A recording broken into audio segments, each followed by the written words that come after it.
Estamos ante una carta, está claro, una epístola. Y la epístola, las cartas, eran un importante género en la antigüedad, mucho más que ahora.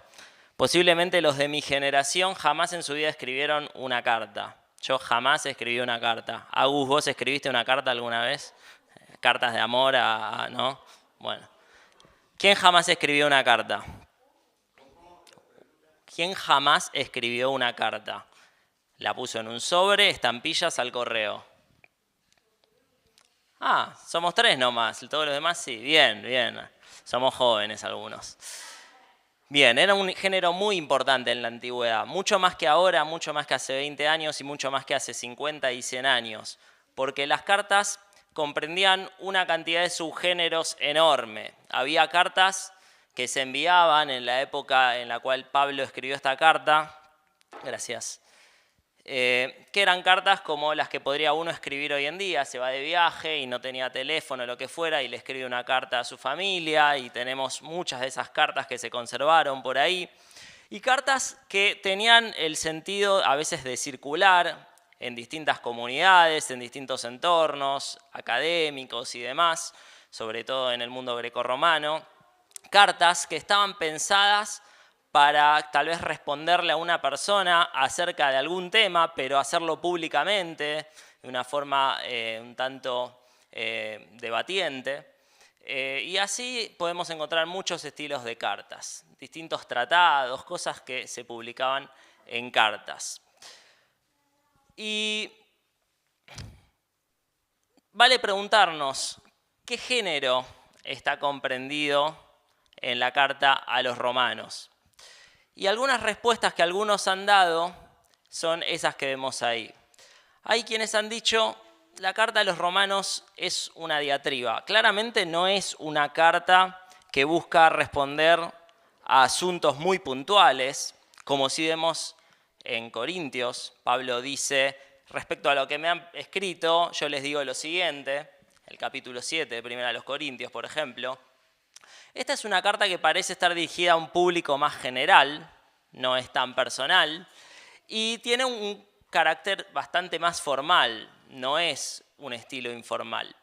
Y hay quienes han argumentado, Pablo lo que está haciendo acá es debatir acerca de un tema específico. ¿Cuál tema? Bueno, eso veremos después.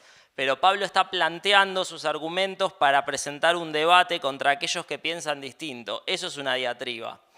Hay algunas diatribas famosas en la historia y algunas famosas en el mundo cristiano, en la historia cristiana. Tal vez la más famosa sea la diatriba sobre el libre albedrío de Erasmo de Rotterdam, que la escribió para discutir con Martín Lutero, que le respondía con otra diatriba que se titulaba La voluntad determinada. Uno decía que los hombres eran libres, otros decían que los hombres, su voluntad estaba subordinada a la de Dios. Discutían públicamente en cartas, que más que cartas eran libros, que se publicaban. Eso es una diatriba. ¿Es Romanos una diatriba? No pareciera ser una diatriba. Es más bien un tratado o un discurso. ¿Cuál es la diferencia? El tratado o el discurso no busca polemizar ni discutir con nadie, sino que busca desarrollar conceptualmente y de forma sistemática algún tema específico, brindando argumentos, haciendo uso de la retórica. La retórica es los recursos, la capacidad que uno utiliza para persuadir a otra persona acerca de algo. Tengo un argumento, tengo una tesis y quiero probarla. Entonces presento un tratado. Y Pablo utiliza una retórica que algunos llamarían, algunos no, en realidad todos la llaman así porque se llama así, dialéctica. ¿Qué quiere decir esta palabra tan complicada? Quiere decir que se busca la verdad en esta presentación de argumentos mediante el contraste de polos opuestos, de ideas que son contrapuestas, que chocan un poco, que hasta puestas juntas parecen paradójicas, parecen no poder convivir. Ahora vamos a ver algunos ejemplos respecto a esto. Y haciendo una articulación entre esas ideas, tal vez un tanto opuestas, encuentra una verdad unificadora. Lo que ven allí en la imagen es, para dato de color, para que vean más o menos cómo nos llegan a nosotros los manuscritos de la Biblia, el mejor manuscrito que tenemos de Romanos, un manuscrito en forma de libro, es decir, con tapas y páginas, eso se le llama códice. Este es el Códice Vaticano porque está en la Biblioteca del Vaticano. Antes de pasar quería mostrarles. Lo que vemos ahí dice en griego a los romanos, pros Romaios. Y ya que estamos, el anterior, lindo, roto, vetusto, de más o menos el año 200, el papiro más antiguo que tenemos de romanos, que tiene solamente algunas palabras. El papiro 27, que está en la Universidad de Cambridge. Volvemos.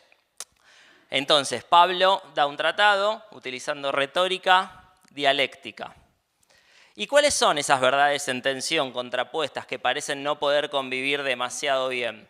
Bueno, hay unas cuantas, pero vamos a enfatizar estos tres antagonismos, estos tres elementos. En primer lugar, por un lado, la condenación que se contrapone con la justificación. Pablo habla mucho acerca de que el ser humano está condenado a causa de su pecado. Todos nos alejamos de Dios, somos pecadores, y ese pecado nos pone en un estado, en una situación, en una posición de merecer condenación divina. Porque Dios es justo, Él no puede pasar por alto el pecado y Él estableció que toda alma que peca debe morir. El hombre está condenado. Frente a este estado de condenación en el cual toda la humanidad se encuentra, Pablo lo va a decir en el capítulo 3, no hay justo ni siquiera uno. Frente a esta situación, ¿qué esperanza hay para el hombre? ¿Qué puede hacer el hombre para ser justificado delante de Dios? Para que Dios lo mire y no vea su pecado, sino que vea justicia y de este modo ya no estar enemistado con Dios, sino poder volver a relacionarse con su Creador. Condenación por un lado, justificación por el otro. Hay un problema ahí que el hombre no puede resolver. Este lenguaje de condenación, justificación, claramente es lenguaje legal y no es casual que Pablo le escriba a los romanos en estos términos, porque en Roma todo lo que tiene que ver con teoría judicial, teoría legal, estaba muy desarrollado. Me dice Leonor que sí, y sí, hoy en día se sigue estudiando incluso la ley romana, ¿verdad? Quien va a la Facultad de Derecho seguramente tiene que lidiar con esas cosas tan divertidas. Entonces tenemos condenación y justificación, un ejemplo y un lenguaje que los romanos podían entender bien y que grafican cuál es la situación del hombre delante de Dios. Todos nosotros merecemos la condenación por nuestros actos, todos nosotros merecemos el castigo de Dios por haberle dado la espalda al Creador. Necesitamos ser justificados, pero no podemos ser justificados por nuestros propios medios. Otra tensión que Pablo presenta se puede resumir en los conceptos de etnicidad y fe. La etnicidad tiene que ver con el origen étnico que uno tiene, de dónde viene, cuál era mi nación, cuál era mi pueblo. Y desde luego Pablo trata abundantemente en la carta a los romanos el tema y la cuestión del pueblo de Israel y los descendientes del pueblo de Israel, aquellos que forman parte del pueblo de Israel, pueblo escogido por Dios, pueblo con el cual Dios hizo un pacto y sobre el cual el pueblo falló. Un pueblo con el cual Dios hizo varios pactos. Algunos eran condicionales, otros incondicionales, no es nuestro tema hoy. En los que eran condicionales, que en realidad es uno solo, el pacto del Sinaí, el pueblo falló. Luego hay pactos que Dios hizo con Israel que dependen solo en su cumplimiento de Dios, aunque no todos estarían de acuerdo en de qué manera se van a cumplir esas promesas y esos pactos. Pero volviendo, en el Antiguo Testamento vemos constantemente que la salvación de Dios está dirigida fundamentalmente al pueblo de Israel y a través del pueblo de Israel la salvación vendría al resto de las naciones. Los israelitas, y particularmente los de la época del Segundo Templo, es decir, cuando Jesús vivió y cuando Pablo vivió, creían que simplemente por el mero hecho de ser descendientes del pueblo escogido de Dios, ellos ya merecerían algún tipo de salvación o trato especial por parte de Dios. Y Pablo pone en cuestionamiento esto, lo problematiza un tanto, y lo contrapone a la noción de fe, porque está bastante claro en el libro de Romanos que uno no se salva por su origen étnico, uno se salva por la fe. Es indudablemente uno de los grandes temas del libro, la fe. ¿Cómo llega uno a salvarse? Por la fe. Y lo podemos ver y después lo vamos a leer en el versículo 16 del capítulo 1, aunque no nos corresponde ese pasaje, pero lo vamos a mencionar. Entonces, nuevamente, dos verdades en tensión. ¿Cómo es uno presentado justo delante de Dios? Algunos responderían por mi sangre, por mi etnia. Otros responderían, en base a lo que Pablo les enseña, por la fe, creyendo. Y hay una tercera problemática que Pablo presenta, y es la tensión que existe entre las obras y la gracia.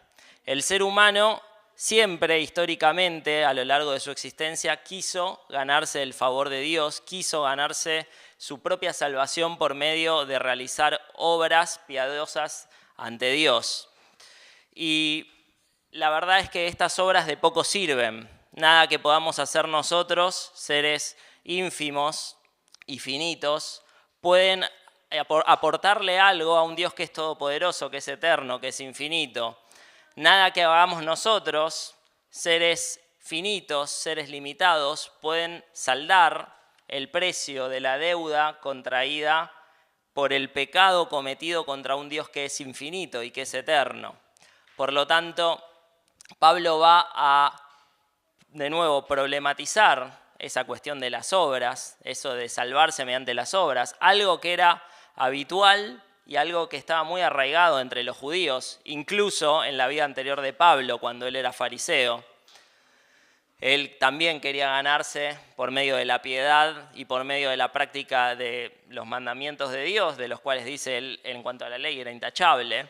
Quería ganarse su propia salvación hasta que finalmente se cruza con la gracia de Dios. La idea de gracia, ustedes sabrán, es algo que recibimos sin merecerlo. No porque hayamos hecho nada, sino simplemente porque aquel que tiene gracia para con nosotros nos lo quiere dar. En este caso, la justificación, la salvación. No es por obras, es por gracia. ¿Y cómo se pueden entender todos estos conceptos tan disidentes entre sí? Por medio del Evangelio. El Evangelio es la respuesta a la condenación del hombre en busca de justificación. Solo puede ser justificado el hombre por medio del Evangelio, y el Evangelio tiene que ver con la obra de Cristo en la cruz del Calvario por nosotros, pagando el precio de nuestro pecado, sustituyéndonos. Pablo habla de estas cosas, el tema de la sustitución es muy importante.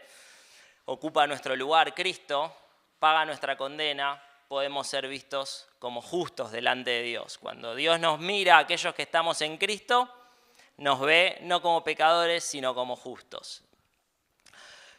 También se refiere al tema de la salvación y la etnicidad o la fe. Desde luego Pablo se inclina hacia la fe y entendemos entonces que el Espíritu Santo, guiando a Pablo, inspirado, nos está diciendo que la salvación es por fe, es decir, la salvación se da en una persona y esta persona deja de estar condenada si cree en el Evangelio de Cristo. Y asimismo la gracia. La gracia nos habla de que Dios nos regala la salvación y nosotros no podemos ganárnosla. El tema, y es interesante notarlo, porque hay una frase muy difícil de entender, al menos a mí me resulta bastante difícil. En los capítulos 8 al 11, Pablo hace toda una exposición respecto a Israel y respecto a la salvación de Israel y de los gentiles y demás. Y hay una frase ahí un tanto complicada que dice, y entonces todo Israel será salvo. Bueno, no voy a explicar esa frase porque seguramente ya alguien tendrá que lidiar con ella, pero para que vean la complejidad de estos pasajes. Pablo por un lado dice, se salva el que cree, y por otro lado dice, todo Israel será salvo. Entonces, ¿en qué quedamos?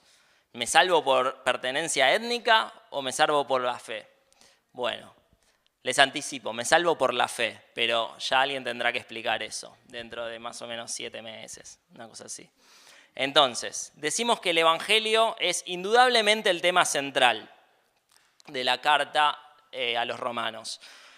La premisa, la pregunta de la cual se parte es cómo el hombre que está condenado puede ser justificado delante de Dios, y la respuesta es el Evangelio. Entonces, ¿qué hace Pablo? Desde el principio hasta el final expone el Evangelio. Es por eso que la primera diapositiva decía el Evangelio según Pablo, ¿no? Ese título se lo robé a John MacArthur, que también analizando la teología de Pablo escribió un libro que se llama así. Bueno, bienvenido sea. ¿Y qué aspectos del Evangelio analiza Pablo en esta carta? Bueno, él expone al Evangelio como justicia de Dios por medio de la fe. Recuerden, el tema forense, el tema de la justicia, está presente, su vocabulario está por todos lados, y Pablo dice que por medio de la fe, creyendo, somos justos delante de Dios. Pablo presenta también al Evangelio como poder de Dios para salvación, por medio de la gracia, por medio de su gracia, ¿verdad? El Evangelio es poder de Dios para transformar vidas. El Evangelio es poder de Dios para que incluso la persona más perdida, más condenada, más pecaminosa y podrida que pueda haber existido o exista en este mundo, sea reconciliada con Dios.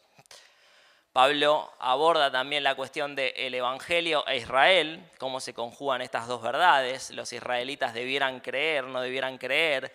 ¿Acaso hay dos pueblos de Dios? ¿Hay uno solo, unificado? Todas esas cuestiones las va a abordar Pablo.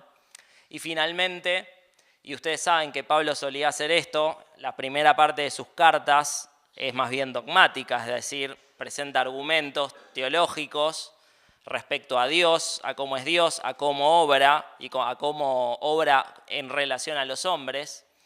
Y en la segunda parte de sus cartas normalmente él explica cómo todo eso dogmático que dijo antes se aplica a la vida de una persona, cómo todo eso se lleva a la práctica, incide en el diario vivir de las personas. Y es así que a partir del capítulo 12 hay una inflexión en la carta y todo ese evangelio que Pablo presentó y explicó y argumentó en los primeros 11 capítulos, Pablo comienza a aplicarlos a la vida del creyente y comienza hablando de que tenemos que renovar nuestra mente por medio de la transformación de nuestro entendimiento y después va a hablar acerca de los deberes cristianos y bueno, hay muchas cosas más de índole muy práctico, lo cual nos lleva a la conclusión de que el evangelio, bien entendido, creído y aferrado en la vida de una persona, produce cambios, produce una transformación, tal como la produjo en la vida de Pablo, que pasó de ser un legalista que quería ganarse su propia salvación, incluso a costa de asesinar personas, los cristianos, a un apóstol de la gracia. F. Bruce, el comentarista, llama a Pablo el apóstol del corazón liberado. Él vivía en esclavitud y de repente se cruza con Cristo y es liberado. Este señor, ¿quién es este señor? Bien, este era un monje que estudiaba Derecho y en una tormenta le prometió a Dios que si lo salvaba se haría monje. Entonces fue a un monasterio en Erfurt, Alemania, donde él vivía, y practicaba legalistamente absolutamente todo lo que un monje debía hacer, a tal modo que él decía, si alguien alguna vez en la historia de la humanidad se hubiera salvado por su monaquismo, ese tendría que haber sido yo.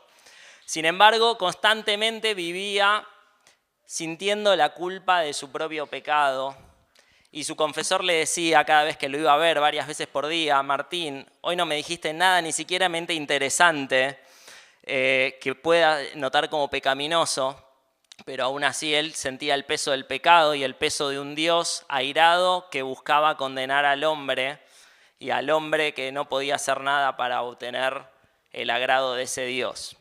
Hasta que él era profesor en la Universidad de Wittenberg y tuvo que exponer durante 90 días seguidos la carta a los romanos y el cruzarse con la carta a los romanos lo llevó a experimentar por primera vez una fe auténtica, a experimentar la liberación del pecado. Él se despojó de la culpa, de la condenación del pecado porque entendió la gracia de Dios, entendió la fe que podía salvar y justificar a una persona y que las obras nada tenían que hacer para obtener el favor de Dios. Y dice lo siguiente, esta carta es la verdadera parte principal del Nuevo Testamento y el evangelio más puro es digna de que todo cristiano no solo la sepa de memoria, palabra por palabra, sino también de que se ocupe en ella como su pan cotidiano del alma.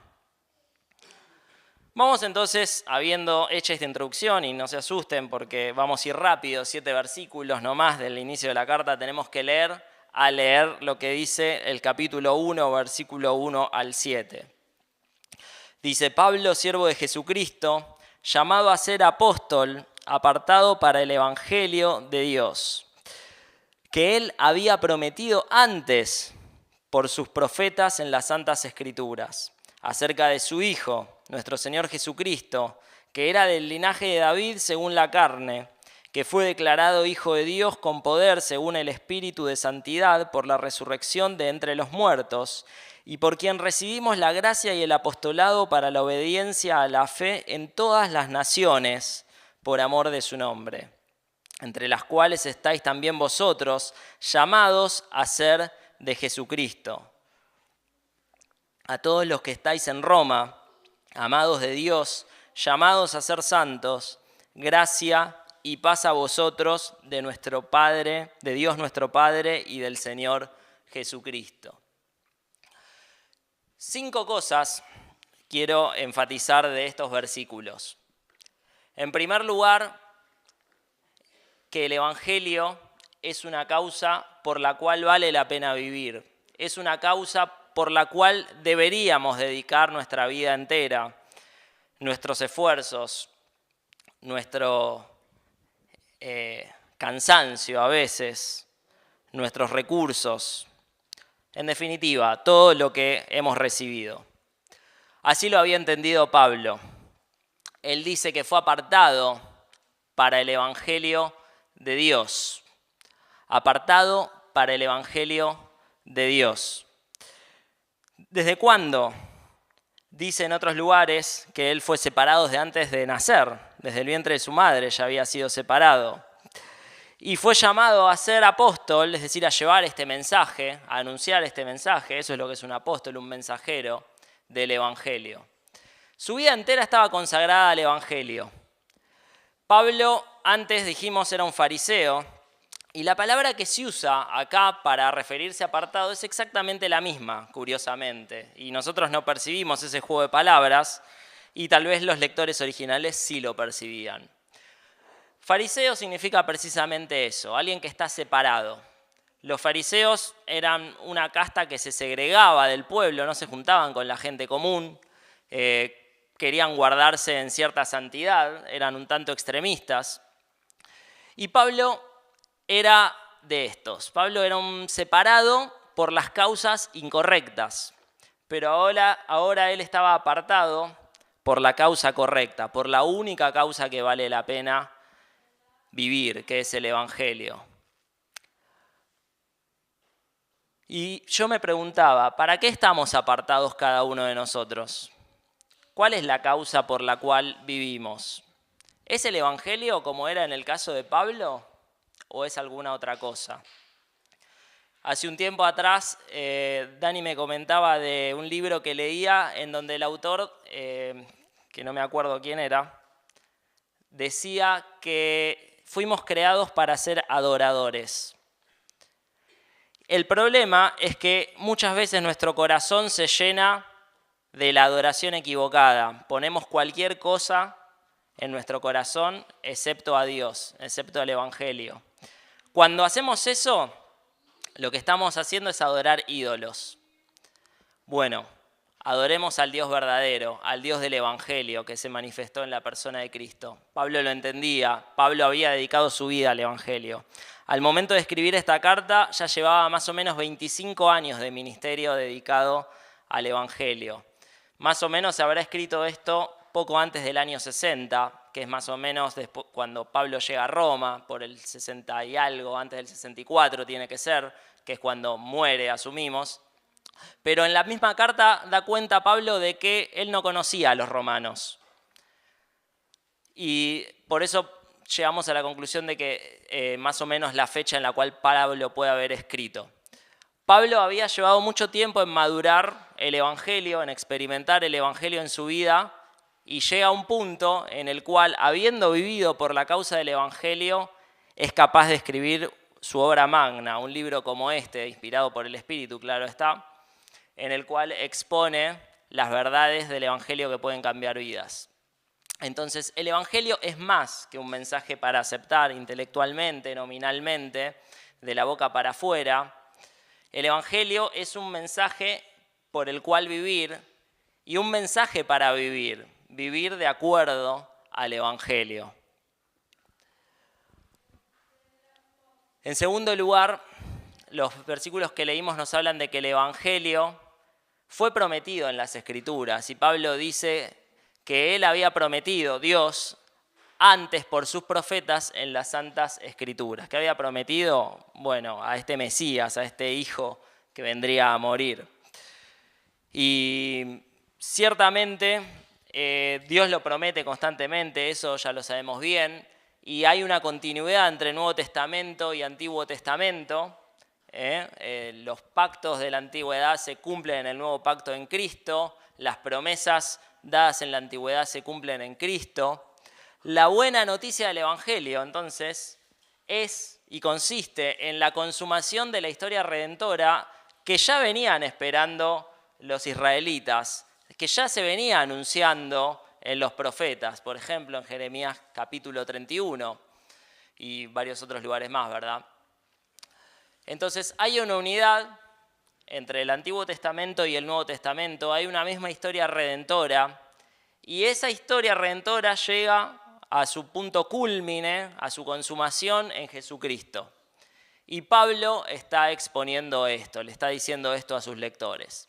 Y aprovecho entonces para hacer publicidad de la clase de la Escuela de Vida que empieza el 30 de marzo, en donde vamos a ver precisamente cómo hay una unidad en toda la Biblia, libro por libro, en donde se nos narra una historia redentora. Seguimos.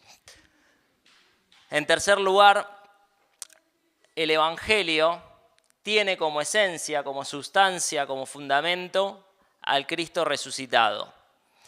Dice Pablo acerca de su Hijo, nuestro Señor Jesucristo, que era del linaje de David según la carne, y no lo puse ahí, dice versículo 4, que fue declarado Hijo de Dios en poder según el Espíritu de Santidad por la resurrección de entre los muertos. Por la resurrección de entre los muertos, un elemento fundamental al Evangelio. No hay Evangelio si no hay resurrección de Cristo. No hay salvación si no hay fe y creencia en que Cristo resucitó de los muertos. La resurrección de los muertos es fundamental, es esencial al mensaje del Evangelio. El Evangelio se trata de un cambio posicional, y no sé por qué esto está ahí, me parece que se mezclaron algunas cosas, pero acá lo que teníamos que decir respecto a la resurrección es que, y Pablo lo dice, y lo tengo acá, miren, se cruzaron. La resurrección, dice Pablo, si Cristo no resucitó, vana es entonces nuestra predicación, vana es también nuestra fe. Y si Cristo no resucitó, vuestra fe es vana, lo repite de nuevo, aún estáis en vuestros pecados. Si no creemos que Cristo resucitó, no tenemos salvación. ¿Por qué? ¿Por qué es tan importante la resurrección? Porque demuestra el poder sobre la muerte. Si el Evangelio nos habla de vida, si el Evangelio nos viene a traer vida y viene a abolir la condenación que era muerte, Cristo demuestra por medio de su resurrección que venció a la muerte, que tiene victoria sobre la muerte, que tiene potestad sobre la muerte. Bien, pasamos al cuarto punto. Este evangelio es para todas las naciones, no es para una etnia en particular o un pueblo en particular, es para todas las naciones. Y dice Pablo, y por quien recibimos la gracia y el apostolado para la obediencia a la fe en todas las naciones por amor de su nombre. El capítulo 1, versículo 16, que creo que vamos a ver el jueves que viene, dice que el evangelio es poder de Dios para salvación a todo aquel que cree, al judío primeramente y también al griego. No importa si sos judío, no importa si sos griego, la condición es creer. La salvación es por fe. Hablamos entonces de salvación a las naciones por medio de Israel. Pablo va a estar hablando de esto en esos pasajes complicados entre el 8 y el 11, en donde dice que por medio de Israel vino la salvación. Y eso está claro porque Jesús era judío, era israelita, y es presentado siempre en el Nuevo Testamento como el nuevo Israel de Dios, el auténtico Israel de Dios. Aquello en lo cual Israel falló se cumple en Cristo. Aquellos pactos de ley en los cuales el pueblo falló, Cristo lo cumplió a la perfección. Luego, aquel que está posicionado en Cristo es receptor de los beneficios de Cristo, justificación, etc. En quinto lugar, el Evangelio tiene un propósito. Y el propósito es la obediencia a la fe, dice la Reina Valera, ahí por quien recibimos la gracia y el apostolado para la obediencia a la fe en todas las naciones por amor de su nombre. La traducción para la obediencia a la fe tal vez no sea la más feliz, sino que lo que debiera reflejar esa frase es que la obediencia es un resultado de la fe. Ahí se los puse entre paréntesis en el segundo ítem. Deberíamos leer la obediencia que viene de la fe. La obediencia entonces es resultado de la fe. El Evangelio, dijimos ya anteriormente, produce cambios en la vida del creyente. El creyente vive en obediencia a Cristo como resultado de su fe. No para obtener salvación, sino como resultado de su fe, como resultado de haber sido salvo. Hay un cambio en la manera en la que vivimos y ya no podemos vivir como a nosotros nos place, porque ahora reconocemos el señorío de Cristo. Cristo es nuestro Señor y cuando hay un Señor y hay un súbdito, el súbdito le debe pleitesía a su Señor, le debe subordinación a su Señor, le debe obediencia a su Señor. Ahora, surge una pregunta, y una pregunta que parece bastante obvia, pero que ha causado algunas dificultades en el mundo evangélico y no hace mucho tiempo atrás. ¿Es el señorío de Cristo una condición para la salvación? Es decir, ¿es el sometimiento al señorío de Cristo, sería la frase bien dicha, una condición para la salvación? Y yo creo que todos en general responderían sí, pero hace algún tiempo atrás, a principios de la década del 90, hubo un conflicto muy grande, sobre todo en el mundo anglosajón, respecto a esto. John MacArthur escribió un libro que en castellano, que creo que se llama el Señor Jesús o el Señor Jesucristo, en inglés era Lordship Salvation, la salvación por medio del señorío de Cristo, lo han traducido algunos, en donde decía que la persona que se convierte tiene que someterse en obediencia a Cristo. Surgieron algún grupo de personas, particularmente en el seminario de Dallas, Charles Riley, St. Hodge, que se opusieron a eso y escribieron respecto a lo que ellos llamaron la gracia libre. Por lo tanto, se oponía a la gracia libre, en donde no era necesario que una persona se sometiera al señorío de Cristo para ser salva, y por otro lado, el señorío de Cristo. Gracia libre, señorío de Cristo. Los de la gracia libre decían que aquellos que seguían la idea de una salvación por medio del señorío de Cristo, en realidad eran legalistas, los acusaban de legalismo. Y los de este lado, los que decían que había que someterse al señorío de Cristo, acusaban a aquellos otros, los de la gracia libre, de algo que se llama antinomismo, es decir, libertinaje. Puedo vivir como quiera, hacer lo que quiera, total, yo simplemente soy salvo por gracia. No se demanda una obediencia de mi parte. Estas dos posturas fueron presentadas caricaturescamente de un lado hacia el otro, exagerando posiblemente las interpretaciones de un lado y del otro. Una editorial, siempre bien predispuesta al enriquecimiento de sus bolsillos, de la iglesia, que se llamaba Zondervan, publicaba los libros de ambos bandos y en las librerías ponían un expositor en donde estaban los de un lado y los del otro y arriba decía ¿cuál tiene la razón? Y así lograban vender ambos. Bueno, el debate cruzó el Atlántico y llegó hasta este señor, John Stott, que no es alguien que suele polemizar y era una persona muy sabia, y dice lo siguiente: la respuesta que Pablo buscaba era una entrega total y sin reservas a Jesucristo, a lo cual llamaba la obediencia de la fe, lo que leímos allí en el versículo.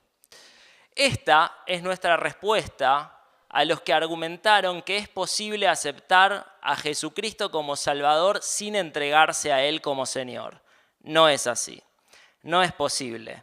No es posible porque una persona que cree genuinamente y se arrepiente de su pecado, le entrega su vida entera sin condiciones y sin reservas a Cristo para que Él la transforme y la cambie. Dice Santiago: muéstrame tu fe sin tus obras y yo te mostraré mi fe por mis obras. Una fe que no tiene obras es una fe muerta, es una fe inexistente. Esa persona no fue salva. Entonces, es todo parte de una misma moneda. La salvación demanda y espera de nosotros que reconozcamos el señorío de Cristo en nuestras vidas. ¿Cómo reconozco el señorío de alguien sobre mi vida? Obedeciéndole. ¿Y cómo obedezco a Cristo? Bueno, cumpliendo sus mandamientos que están en la palabra y por extensión no solo en lo que Él predicó, sino en lo que enseñaron sus apóstoles y lo que se enseña también en el Antiguo Testamento. Obedecer la palabra parece algo tan obvio, pero que no lo hacemos. Constantemente estamos fallando en nuestro cumplir la palabra. Nos airamos y pecamos cuando deberíamos airarnos sin pecar. Tenemos pensamientos impuros cuando no deberíamos tenerlos. Buscamos ganancias deshonestas cuando no deberíamos, etc. Constantemente fallamos en obedecer a nuestro Señor.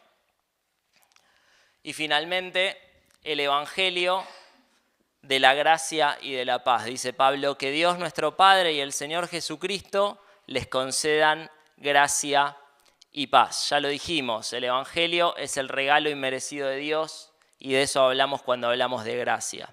Pero a la vez el Evangelio nos reconcilia con Dios y nos trae paz. Ya no nos tiene que pesar el peso del pecado, de la culpa del pecado, porque podemos estar en un estado de reconciliación con nuestro Dios, siendo justos delante de Él si creemos y de este modo tener paz.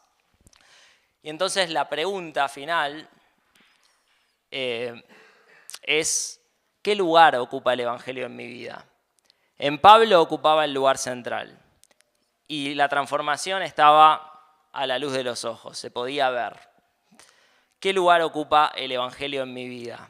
¿Me dejo moldear por el Evangelio? ¿Me someto día a día al señorío de Cristo, siéndole obediente a lo que enseñó en su palabra?